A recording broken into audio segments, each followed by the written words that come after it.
அரவான பலி கொடுக்கிறதுக்காக நாகக்கண்ணி சோறுட்டி பிள்ளைய அனுப்புற மாதிரி ஒரு ஐதீகம் போலீஸ் சட்டி எடுத்து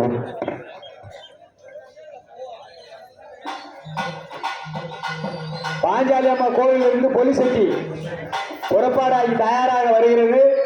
வழி விட்டு நில்லு.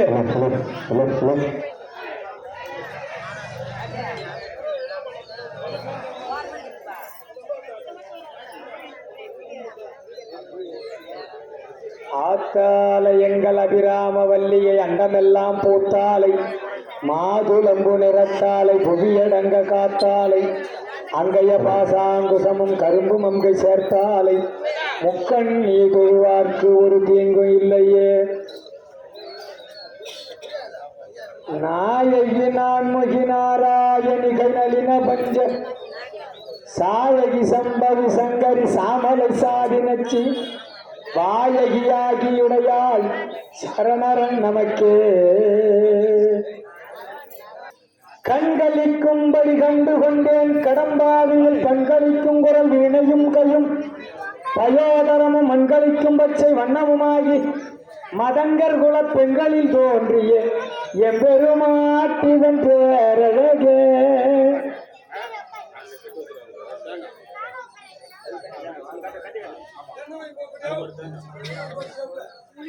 வருது ஒளிசட்டி உள்ள இருந்து வருது. ஓடு ஊட்டி பலி கொடுத்து பொலிசட்டி உடைச்சுதான் அடுத்த ஐதீகம். ஹரியே நமோ நாராயணா. அரவன் கடப்பல் வைக்கப்படுகிறார்கள். பொதுமக்கள் அனைவரும் பார்க்க வேண்டும். எல்லோரும் வாருங்கள், எல்லோரும் வாருங்கள். இன்னும் சிறிது நேரத்தில் நாகக்கண்ணி சோறு விட்டு அரவன் கடப்பல் நடக்கிறது. எல்லோரும் வர வேண்டும். வாருங்கள், வாருங்கள், வாருங்கள். அன்புடன் அழைக்கின்றோம். எல்லா பக்தர்கள் வந்து அரவன் கடப்பலை பார்த்து துரியோதன படுகணத்தை பார்க்க வேண்டும். எல்லோரும் வாருங்கள். நம்ம 21 நாள் டெய்லியும் மைக்கில் பேசணும், காதால கேட்டோம், சாமியை கூட பார்க்கல. ஆனால் இப்போது இந்த ஐதீக பிரகாரம் நடக்கிறது. எல்லோரும் வந்து இது அமைதியாக இருந்து பார்க்க வேண்டும். குறைகள் இருந்தால் எடுத்து சொல்ல வேண்டும். யாருக்கும் தெரியவில்லை என்றால் அதை மீண்டும் சொல்ல வேண்டும். அறிவே நமோ நாராயணமா. பொதுமக்கள் அனைவரும் அங்கங்கே இருக்கிற பக்தர்கள் அனைவரும் வந்து இந்த அரவானை பார்த்து நாகக்கண்ணி சூரியனை பார்க்க வேண்டும். எல்லோரும் பாருங்கள், எல்லோரும் பாருங்கள், எல்லோரும் பாருங்கள்.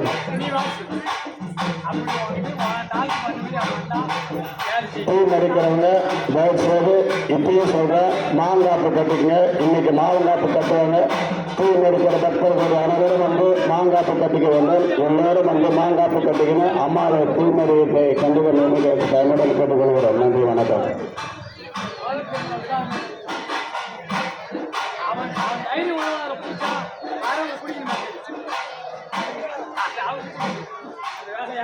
மீண்டும் மீண்டும் சொல்லுகிறோம், தீ மதிக்கிறவங்க காப்பு கட்டினாதான் தீயில இறங்க விடுவாங்க. அது பிறகு யாரும் அனுப்ப மாட்டாங்க. கொடுக்க கூடாது. யாராக இருந்தாலும் வந்து காப்பு கட்டிங்க. காப்பு கட்டினவங்க தான் தீ மதிக்கணும். மீண்டும் ஒரு முறை சொல்லுகிறோம், காப்பு கட்டின லேடிஸ் அத்தனை பேரும் பாலிஸ்டர் புடவை கட்டாதீங்க, நாட்டு புடவை கட்டுங்க. மற்றவர்கள் அனைவரும் சொல்கிறேன். மீண்டும் ஒரு முறை சொல்கிறோம், நாட்டு புடவை கட்டுங்க. தயவுசெய்து பாலிஸ்டர் புடவை கட்டாதீங்க. நல்லா அமைதியாக நோக்கி கட்டிக்கிறாங்க. லேடிஸும் கொஞ்சம் தூக்கி புடவை கட்டினாங்க. நெருப்பில் பரவ அளவுக்கு கட்டினாங்க. அதுதான் நமோ நாராயணா.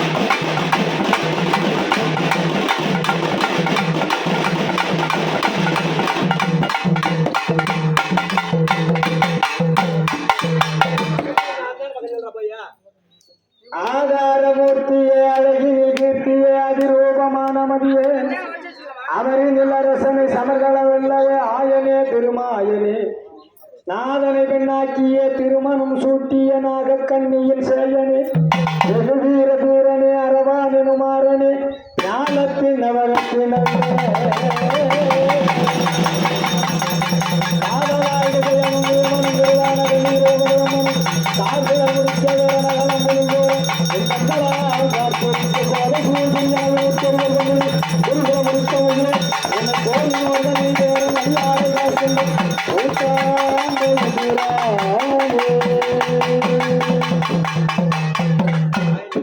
எல்லாம் வல்ல எம்பெருமானுடைய திரு கருணையினாலே நமது தகனி கிராமத்தில் கோயில் கொண்டு எழுந்தருளி ஆண்டாண்டு காலமா அருள்பாலித்து வரக்கூடிய அருள்மிகு சக்தி பாஞ்சாலி அம்மா சன்னிதானத்துல தொடர்ந்து மகாபாரத ஐதீகம் உபயம் அற்புதமா நடந்து வருது. கரக திருவிழா முடிந்து இன்று பூமிதி விழா களபலியூட்டு ஐதீகம் இப்ப நடத்துறோம். அத்தனை பேரும் அமைதியா இருந்து தெய்வீக சிந்தனையோட பக்தியோட என்ன நடக்குதுன்னு மட்டும் பாருங்க. பெரியவர்களே, பாரத போர்ல எப்படி வெற்றி கிடைக்கும் அப்படின்னு கேட்க சகாதேவனை போய் கேளு துரியோதனான்னு பீஷ்மர் சொன்னார். சாஸ்திர நிபுணர், அவர் போய் சொல்ல மாட்டார். சாஸ்திரத்துல உட்கார்ந்து எதிரி நண்பன் துணைவன் இல்லாம எதிரிக்கும் உள்ளதை உள்ளவாறு ஒழிக்காம சொன்னான். அவன் உண்மையான ஜோசியம். இது சகாதேவன் ஆரூடம். அவர் தான் சொன்னார், அமாவாசை அன்னைக்கு அற்புதமான 32 அங்க லட்சணம் அழகு வாய்ந்த ஒரு மாவீரனை யுத்தத்திற்கே உரிய தேவதையான காளி தேவிக்கு வெட்டி நரபலி கொடுத்து சண்டையை துவங்கினால் இந்த குருட்சேத்திரத்தில் அந்த படைக்கே வெற்றி உண்டு என்பதை அற்புதமா சொல்லிட்டான்.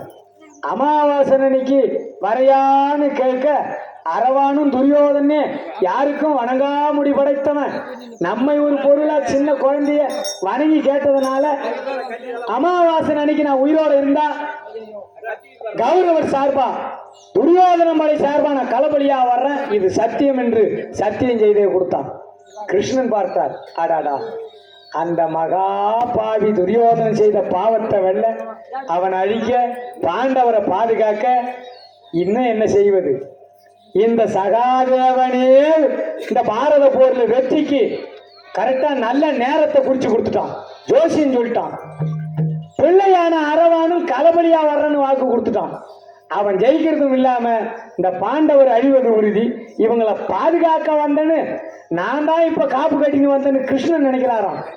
எல்லாரும் தான் காப்பு கட்டிக்கிறாங்க. அவங்களாம் கிருஷ்ணனை போல காப்பு கட்டிக்கிறாங்க, நான் பாரதம் முடிச்சிடுறேன்னு.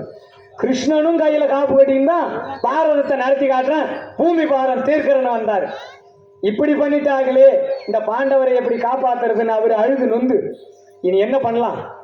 அரவான அவரே போய் கேட்கிறாராம், பாண்டவர் படை சார்பா உன்னை பலி கொடுத்து நாங்க சண்டையை தொடங்குறேன்.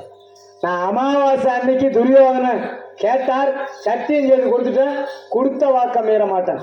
நான் அமாவாசை அன்னைக்கு துரியோதன படைக்கு தான் களபலியா போவேன் அப்படின்னே சொல்றாராம் அந்த உத்தமன். தன்னையே பலி கொடுத்து வெற்றியை பெறணும். யார் வருவா? அப்படி யாரையாவது கொடுக்க முடியுமா?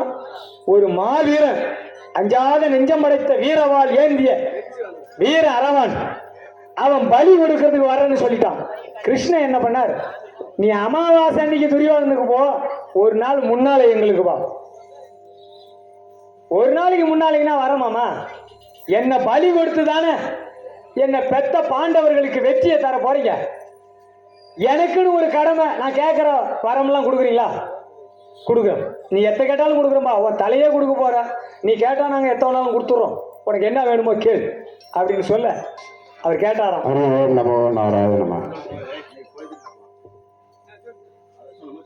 இந்த ஐதீகம் முடிக்கிற வரைக்கும் கம்முனு. அதனால பலி கொடுக்க போற, உனக்கு என்ன வேணுமோ கேள், வரம் தருகிறேன்னு கிருஷ்ணன் சொல்ல அவர் கேட்கிறார், ஐயா என்ன பிள்ளையா பெற்று வாழ்த்தீங்களே, எல்லாருக்கும் கல்யாண சோப சடங்குன்னு ஒன்று செய்கிறாங்க, எனக்கு இது வரைக்கும் கல்யாணமே ஆகலை, எனக்கு கல்யாணம் ஆனால் போதும், நான் அப்பவே பலி கொடுக்க வரேன். இப்போ சாக போறவனை, நாளைக்கு சாக போறவனை இப்போ எந்த பெண்ணு வந்து கல்யாணம் பண்ணிக்கோ? இது என்ன இப்படி ஒரு சங்கட்டமான நிலைமை? அந்த கிருஷ்ணனே ஒரு மோகினியாக அவதாரம் செய்து, உனக்கு கல்யாணம் தானே வேணும், என் கழுத்தில் தாலி கட்டு. ஒரு மோகன பெண்ணா வந்து அவ திருமணம் பண்ணிக்கொண்டா, அவள் அரவாணி ஆனால் ஆகட்டும், இனி பலி கொடுங்க. புறப்பட்டு வர்றாரு. யுத்த களத்தில் யுத்த வீர தேவதையான காளி தேவிக்கு பலி கொடுக்க ஆலயத்து முன்னால வந்து நின்று, ஏ இறைவா பரம்பொருளே, என்னை வெட்டி பலி கொடுத்து நீங்க ஜெயிச்சிட்டா பெத்த தகப்பனுக்கு பிள்ளை தலையவே கொடுத்தான்ற பெருமை எனக்கு நிற்கும். உலகம் இருக்கிற வரைக்கும் என் பெருமை பேசப்படும். அதனாலதான் அரவான கோவிலா சாமியா கும்பிட்டுங்கிறோம். அரவான்ற ஒரு தெய்வம் எப்படி வந்ததுன்னா, தன் தலையவே கொடுத்தார், தன்னையே பலி கொடுத்து பெத்தவங்களுக்கு அவ்வளோ தியாகம் பண்றாரு. அதனால இப்போ நான் என் தலையவே வெட்டின போதும், என்னை பலி கொடுத்த போதும், எனக்கு உயர்வான ஞானம் வேண்டும். கண்ணு பார்க்கணும், காது கேட்கணும், பேசுவதற்கு நாவும், உணர்வதற்கு தகுந்த ஞானமும். தன்னையே வெட்டிட்ட பிறகு ஒரு ஞானம். அப்போ உயிர் இருக்கணும். உயிர் இருந்தாதானே அவருக்கு ஞானம் என்ற ஒன்று வரும். இங்க நடப்பதெல்லாம் என்ன நடக்குது, இது நல்லது தானா இல்ல பாவமா புண்ணியமா, இது எதுதான் நடக்குது, நீதியா அநீதியா, இதையெல்லாம் பார்க்கணும். யாருக்கு வெற்றி யாருக்கு தோல்வி என்ற ஐதீகத்தையும் நான் பார்க்கணும். என்ன பெத்தவங்களுக்கு நான் என்னையே பலி கொடுக்கிறேனே, என்ன பெத்தவங்க ஜெயிச்சாங்களா இல்லையான்னு நான் பார்க்கணும். அப்படி ஒரு வார்த்தை கேட்டார். பலி கொடுத்த பிறகும் உன் உடல்ல உயிர் இருக்கும் என்ற அற்புதமான வரத்தை அந்த பரம்பொருள் கிருஷ்ணனையே அரவானுக்கு கொடுக்க, இனி பலி கொடுங்கன்னு சொல்ல, பாண்டவர்களே வெட்டி பலி கொடுங்க. கிருஷ்ணன் நிக்கிறார். எந்த பெத்த தகப்பன் பெத்த பிள்ளைய வெட்டி இந்த பாழா போன மண்ணுக்காக என் பிள்ளைய பலி கொடுத்து நான் இந்த நாட்டை ஆள்வதா? தர்மராஜா, போதும் சாமி, எங்களுக்கு நீ கொடுத்த சோதனை போதும். நாங்க இப்பவே காட்டுக்கு போறோம், எங்கன்னா கண்ணுக்கு தெரியாத இடத்துக்கு கூட போறோம். பெத்த பிள்ளைய பலி கொடுத்து இந்த பாழான மண்ணாசை எங்களுக்கு வேணாம் ஐயா அப்படின்னே வெறுத்துட்டாங்க. ஒருத்தரும் வந்து பலி கொடுக்க வரல, ஆயுதத்தை கையில் எடுக்கல. பெத்த தகப்பனுக்காக என்னையே நான் பலி கொடுத்துக்கிறேன்னு அந்த வீர அஞ்சாத நெஞ்சம் படைத்த அரவன் கையில வீரவால் ஏந்தி தன் சதை ரத்தம் நரம்பு அத்தனை சரீரத்தையும், உடம்புல இருக்கிற உருவத்தில் அத்தனை சதையையும் அறுத்து அறுத்து அறுத்து அந்த யுத்த தேவதையான காளி தேவிக்கு எரிகிற பெரிய தீப கொப்பரையில நெய்யாக வார்த்தான். அந்த அனல்ல உருகி உருகி உருகி அரவானுடைய உடல் சரீர தசைகள் அத்தனையும் கருகி நெய்யாக மாறி தீபமாக எரிந்தது. இப்படிதான் கொடுக்கப்பட்டது. தலை மட்டும்தான் நிற்குது, உடம்பு பூரா எலும்பு கூடோட இருக்குது. அவனுக்கு பின்னால பாரத போர்லையும் ஒரு நாள் சண்டை வேணும்னு கேட்க, 8வது நாள் சண்டையில அலம்பசன் கையால் மாண்டான்றது பாரத போர்ல ஐதீகம். நம்ம பாரத போரெல்லாம் முடிச்சு இப்போ தானே தாண்டி வர்றோம். பலி கொடுத்து ஐதீகத்துக்காக நடத்த வர்றோம். இந்த பலி கொடுக்கிற அழகான காட்சி, தன்னை தானே அறுத்து அந்த தேவதைக்கு காளி தேவிக்கு பலியா கொடுத்ததுதான் அரவான் களபலி. ராதாரமண கோவிந்தா கோவிந்த். இறுக்கி பிடி, முயற்சி பண்ணி ஊட்டி பாரு, ஆள் கிட்ட நின்று பிடிச்சிக்க. ராதாரமண கோவிந்தா கோவிந்த். தூக்கு தூக்கு தூக்கு, சட்டி கீதி போட்டு வாடா. சட்டி இல்ல தூக்கி போட்டு சட்டி வாங்கி விட, கையில கொடுக்காத, ஆள் தூக்கி விடு. உள்ள தூக்கி போ, அம்மா கோயில போய் என்ன தண்ணின்னு குளிப்பாட்டு. அது கடைச்சி இங்கே ஒட்டில போடு, இங்க ஒட்டில வச்சிரு. அவ்வளவுதான்.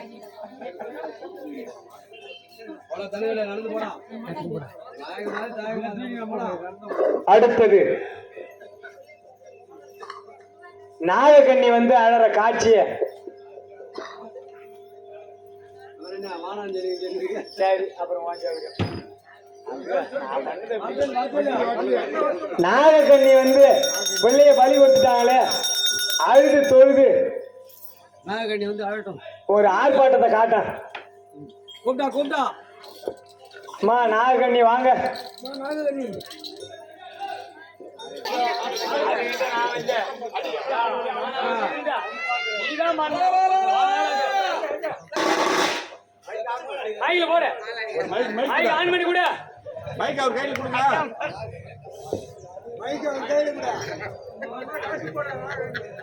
இங்க வா, அழுதுங்க வா வா, நான் சொல்றேன் வா. நான் போட்டாதான் அந்த பிட்டு வேலை செய்யும். நான் போட்டாதான் பெத்த மகனே, ஒரு தங்க தொட்டி தாராட்டு வளர்த்தனே மகனே, பால் ஊட்டி சீராட்டி வளர்த்தனே, இந்த பாழா போன மண்ணுக்காக உன்னை பணி கொடுத்து விட்டேனே, என் பெத்தவர் எரியுது, என் மகனே ஐயோ மாண்டாயோ, அடா ஐயோ மாண்டாயோ, என் மகனே மாநிலத்தில் என் மகனே, போராடோ,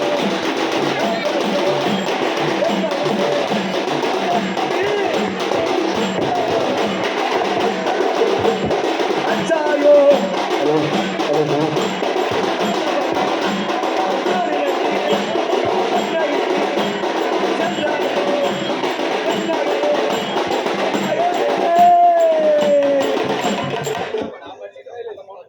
நீங்க எல்லாம் வரப்பினீங்களோ அட நான் பார்த்த கண்ணால நீங்க எண்ணி வச்ச தென்னங்கண்ணு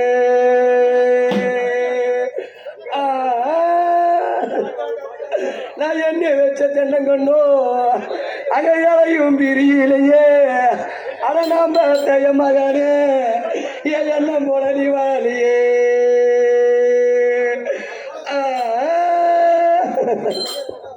இன்னைக்கு நான் கொள்ள வரப்பினீங்களோ அரை நான் பார்த்த அரவானே என் கோடியில கொத்தி வச்சேன் தென்னங்கண்ணு நான் கொத்தி வச்ச தென்னங்கண்ணு அரை நான் பார்த்த என் மகனே அங்க கொலையும் விரியிலையே என் குணம் போல இன்னைக்கு வாழலையே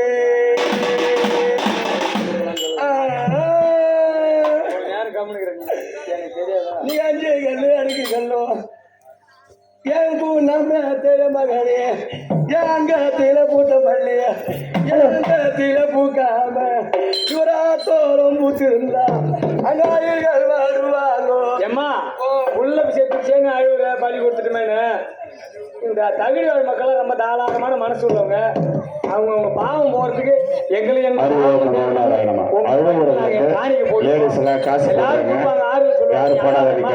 அவங்க நம்பி போ உங்களுக்கு ஆறுதல் சொல்லுவாங்க மாறிப்பாங்கோ அட நான் பார்த்த என் மகனே ஒரு அனுபவத்தை நீ செய்வாங்கோ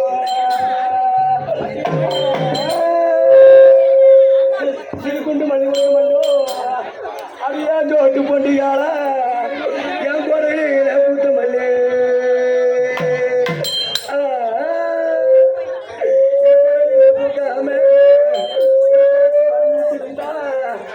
குருகள் வருவாங்கோ என குறும்பூத நீ செய்வாங்க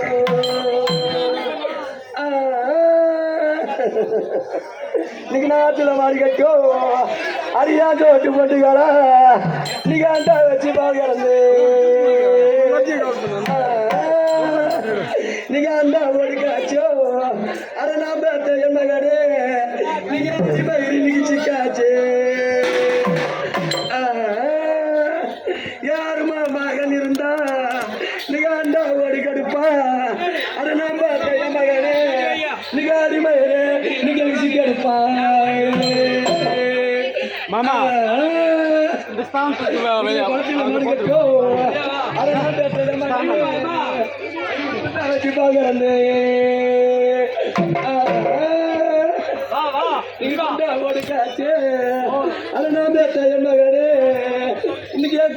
இன்னைக்கு சிக்காச்சு